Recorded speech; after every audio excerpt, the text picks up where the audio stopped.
Hello guys, welcome to YouTube channel study notes. आज हम पढ़ेंगे इंट्रोडक्शन ऑफ एडमिनिस्ट्रेटिव लॉ। तो एडमिनिस्ट्रेटिव लॉ होता क्या है? Is the by product of expanding socio economic functions of the state and increase powers of the government. मतलब ये by product है कि हमें जो भी सोशियो इकोनॉमिक फंक्शंस जो है स्टेट के और उसकी इंक्रीज पावर जो होगी गवर्नमेंट की, उसके लिए बनाया जाता है। It has become immensely important in developed societies के लिए बहुत ही इंपॉर्टेंट हो गया है, since the relationship of individuals with authorities has also become complex. जैसे कि अथॉरिटीज़ के साथ में भी जो रिलेशनशिप जो है इंडिविजुअल्स का बहुत ही कॉम्प्लेक्स हो चुका है, इसके लिए ज़रूरी है हमें ये एडमिनिस्ट्रेटिव लॉ लाना। It is the branch of public law that dictates how governmental agencies and offices are to work both at central and state level। मतलब ये जो ब्रांच है पब्लिक लॉ की, ये डिक्टेट करता है कि कैसे गवर्नमेंटल एजेंसीज जो है और उसके ऑफिसेज जो है वर्क करेंगे, बहुत स्टेट और सेंट्रल लेवल पे कैसे काम करना है उनको, ठीक है, कैसे फंक्शंस करना है, कैसे जो सोसाइटी की जो नीड है उसके अकॉर्डिंग काम करना है। क्योंकि अथॉरिटीज़ जो होती है वो आजकल सही नहीं कर रही है, इनके बीच में बहुत ही प्रॉब्लम्स आ रही है। It is the mostly judgement law होता है that provides the guidelines for public administration and ensuring public welfare. मतलब ये जज बनाता है ये लॉ, ये कोई कोडिफाइड लॉ नहीं है, जजमेंट लॉ है। जैसे जज कैसे बनाता है, सोसाइटीज़ के नीड के अकॉर्डिंग बनाता है। तो इसमें ये होता है कि एडमिनिस्ट्रेशन देखता है कि पब्लिक कैसे और उसी वेलफेयर के लिए करता है, पब्लिक वेलफेयर के लिए। It includes the rule making power of administrative bodies wherein higher legislative office delegate their powers to ensure better administration. इसके अंदर क्या होता है, रूल मेकिंग पावर होती है, इनके पास में रूल बना सकते हैं। और एडमिनिस्ट्रेटिव बॉडीज क्या करती है, जहाँ पे जो हायर लेजिस्लेटिव जो होते हैं वो क्या करते हैं, डेलीगेट करते हैं अपना काम अपने जो जूनियर होते हैं, सबऑर्डिनेट हो उनको, ठीक है।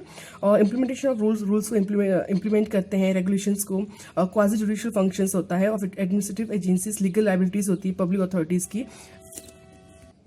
ये इंश्योर करता है कि जो एग्जीक्यूटिव विंग जो है डेमोक्रेसी की, वो ट्रीट करे पब्लिक को वेलफेयरली।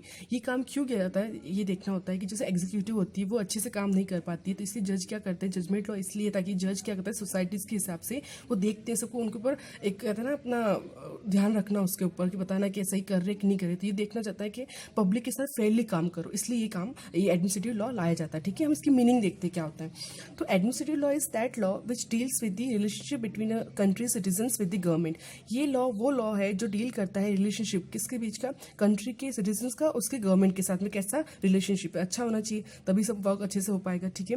It determines the organisational and power structure. ये डिटरमाइन करता है ऑर्गेनाइजेशन और पावर स्ट्रक्चर कैसा होगा एडमिनिस्ट्रेशन का। और क्वाजी जुडिशियल बॉडीज होती है to enforce the rule of law. Quasi judicial क्यों बोला गया, क्योंकि ये जजमेंट लॉ है, ठीक है, और ये एनफोर्स करते हैं रूल ऑफ लॉ, ठीक है। Administrative law is primarily concern with governmental and administrative actions के अंदर। जो एडमिनिस्ट्रेटिव लॉ जो प्राइमरली किसके ऊपर कंसर्न है, गवर्नमेंटल, जो गवर्नमेंट बॉडीज है उनके ऊपर, और उनका एडमिनिस्ट्रेशन कैसा एक्शंस होंगे, उनको कैसे करना है काम वगैरह, उसके ऊपर फोकस करता है।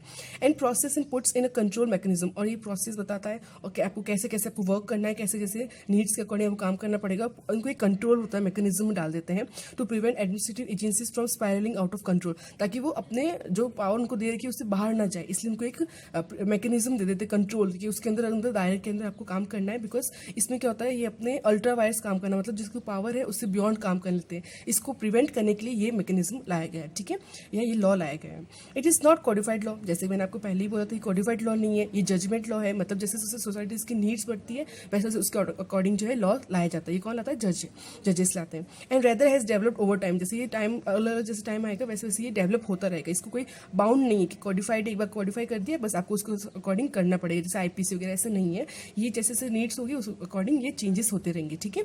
तो it ensures that the authorities don't misuse. ये इंश्योर करता है कि जो अथॉरिटीज़ है वो मिसयूज ना करे और अब्यूज़ ना करे पावर जो उनको दे रखी, जो भी पावर्स उनको दे रखी है उनको अब्यूज़ ना करे। जैसे अभी जो आम जनता है उनको बहुत प्रॉब्लम्स हो जाती है, उनको सुनते नहीं करते नहीं, तो इसके लिए ये लाया गया ताकि उनके ऊपर ये ध्यान रख सके, उनको एक मैकेनिज्म दे दे कि आपको इसके अकॉर्डिंग काम करना है, आप ताकि मिसयूज ना करो, अब्यूज़ ना करो जो पावर्स आपको दे रखी है। ये टोटली उसको ध्यान रखने के लिए एडमिनिस्ट्रेटिव लॉ, ये कोडिफाइड नहीं है, ठीक है।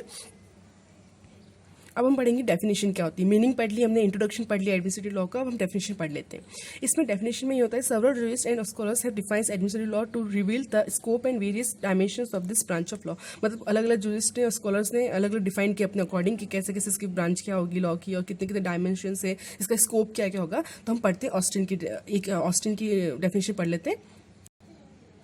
तो ऑस्टिन की डेफिनेशन में आप पढ़ते हैं कि एडमिनिस्ट्रेटिव लॉ क्या है उसने डिफाइन किया। उसने बोला है कि he defined administrative law as one of which determines the ends and modes to which sovereign power shall be exercise. इसने बता रखा है, एक एंड्स दे रखा है और एक मोड दे रखा है। एंड मतलब आपको यहाँ तक ही काम करना है, इसके बियॉन्ड आपको जाना नहीं है। और मोड्स पर तरीके दे रखे हैं आपको कैसे कैसे काम करना है। तो सोवरेन पावर मतलब होती है जिसके ऊपर किसी और की पावर नहीं चलेगी, सोवरेन है, पर आपको ये पावर को एक्सेस कैसे करना है, एक्सेस करने के लिए बताया गया है। ठीक है, ये बोलता है according to him sovereign power should be either exercise directly, या तो डायरेक्टली मोनार्की कर दे इसको, जैसे भी जो भी राजा वगैरह जो भी है वही पहला गवर्नमेंट जो है वही करे डायरेक्टली, या फिर उनको एंट्रस्ट कर दे सबऑर्डिनेट्स को, जो भी इसके सबऑर्डिनेट होंगे उनको political agents holding position of trust, जब ट्रस्ट है उनके अंदर जो भी उनके एजेंट्स हैं उनको दे दे ताकि वो उसकी पावर को कैसे एक्सेस करना है। तो मतलब ये होता है डेलीगेट करना अपनी पावर को। तो इसने ये बोला है कि इस पावर को इसके एंड्स और मोड्स दे रखे हैं। एंड्स मतलब यहाँ तक कि आपको काम करना है, और मोड्स मतलब इस तरीके से ही करना है, उसके बियॉन्ड आप गए तो मतलब आप मिसयूज कर रहे हो पावर को, अब्यूज कर रहे हो, और ये फेयरली नहीं होगा, वेलफेयर के लिए नहीं है बस। और बाकी हॉलैंड वर्नैंड वगैरह सबने आइवर वगैरह सबने दिया, आप देख सकते हो,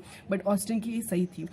thank you guys for watching my video. आपको कैसा लगा प्लीज़ कमेंट में बताएं, और आपको और भी कोई वीडियोस चाहिए तो आप प्लीज़ मुझे बताएं। Thank you.